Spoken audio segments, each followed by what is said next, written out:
Benedict. He's a nutritionist and program educator at Cornell Cooperative Extension. Here to talk about the harvest of the month and, surprise, potato.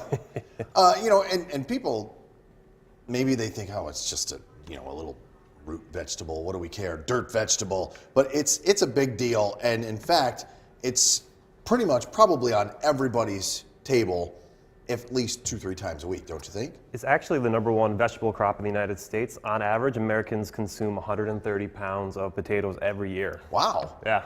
That's a lot. It is, yeah. So let's talk about the nutritional value that it has. Potatoes are pretty cool. They're a lot of varieties of potatoes, but they all have a lot of vitamin C. If you eat them with the skin on, every potato is pretty much going to have more potassium than a banana. Sure. Which you always think potassium bananas, potatoes have more. And like any plant food, they have a lot of fiber, which is great for our heart and our digestive systems. Great thing to eat. I was shocked to see this. There's over 200 varieties of potatoes. Yeah, over 200. The most common in the U.S. is going to be the russet. I have the red potato here. I've been using this to make potato salad this month. But so many different varieties, so many different things you can do with them. Is there a good or best amount of potatoes that you should eat?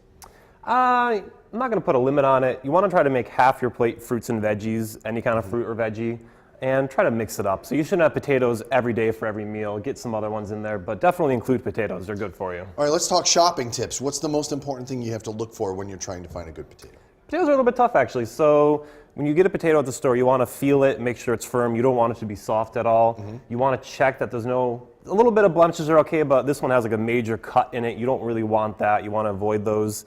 If they're sprouted like these guys are right here, that means they're a little bit older. You want to avoid that. Also, if they're wrinkled, they're older, you want to avoid that too. And something cool about potatoes is they're part of the nightshade family. Mm-hmm. Includes tomatoes, green peppers, potatoes. They also include some toxic plants. Mm-hmm. And if you leave potatoes out in the sun, they start to turn green. That's actually a mild toxin, so avoid green potatoes. You also want to store them well, right? Yep. So like I just said, exposed to light, they will make a mild toxin. So cool green, dark, or cool. I can't talk today. Cool, dark place is what I was trying to say. Yeah. So out of the fridge, cool, dark place, maybe like in a bottom of a pantry or something like that. Is there a preferable way? I mean, of course, when you take a vegetable and you put it in grease and fry it, you're going to lose some of the nutritional value. So what's the best way to do it?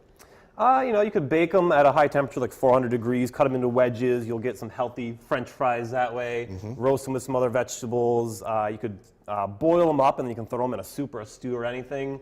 Just trying to avoid frying them, I guess. Do you lose any nutritional value when you buy them in a can? That's the next question. Oh, that's a good question. No, you don't lose any nutritional value. There might be a little bit of sodium, mm-hmm. So you just want to rinse it off. But other than that, canned potatoes would be just as good. All right. Harvest of the month, potatoes. Get out and buy them and enjoy them. Good to see you as always, Brandon. Thanks very much for coming in. Thank you. More news coming up right after the break. Stay with us.